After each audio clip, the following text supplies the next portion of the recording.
ಇನ್ನೊಂದು ಕಡೆ ಬಸವರಾಜ ಬೊಮ್ಮಾಯಿ ದಾವಣಗೆರೆ ಚಾರ್ಲಿ ಇದ್ದಂತೆ ಅಂತ ಗದಗದಲ್ಲಿ ಕಾನೂನು ಸಚಿವ ಎಚ್.ಕೆ. ಪಾಟೀಲ್ ವ್ಯಂಗ್ಯವಾಡಿದ್ದಾರೆ.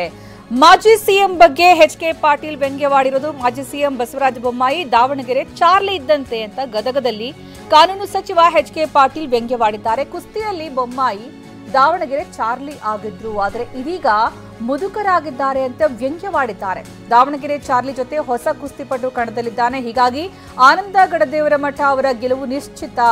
ಮಾಜಿ ಸಿಎಂ ಹಿಂದೆ ದೊಡ್ಡದೊಂದು ಲಗೇಜ್ ಇದೆ, ರೈತರಿಗೆ ಆದಾಯ ದುಪ್ಪಟ್ಟಾಗತ್ತೆ ಅಂತ ಹೇಳಿದ್ರು. ಯುವಕರಿಗೆ 2 ಕೋಟಿ ಉದ್ಯೋಗ ಸೃಷ್ಟಿಸ್ತೀವಿ ಅಂದಿದ್ರು.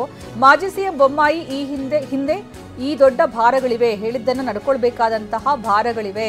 ಬಿಜೆಪಿಯ ಸುಳ್ಳು ಭರವಸೆಗಳಿಂದಾಗಿ ಅನನುಕೂಲತೆ ಎದುರಾಗತ್ತೆ. ಬೊಮ್ಮಾಯಿ ಅವರಿಗೆ ಎದ್ದು ನಿಲ್ಲದಾದಷ್ಟು ಅನನುಕೂಲತೆ ಎದುರಿಸ್ತಾ ಇದ್ದಾರೆ ಅಂತ ಬೊಮ್ಮಾಯಿ ವಿರುದ್ಧ ಸಚಿವ ಎಚ್.ಕೆ. ಪಾಟೀಲ್ ಕಿಡಿಕಾರಿದ್ದಾರೆ. ಆನಂದ್ ಗಡ್ಡದೇವರ ಮಠರು ಯುವಕರು.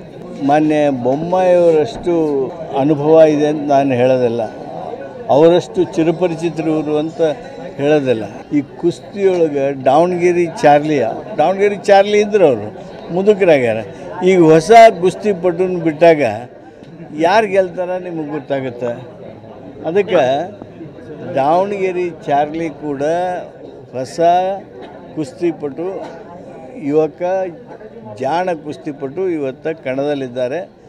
ಆನಂದ್ ಗಡ್ಡದೇವರ ಮಠ ಗೆಲುವು ನಿಶ್ಚಿತ.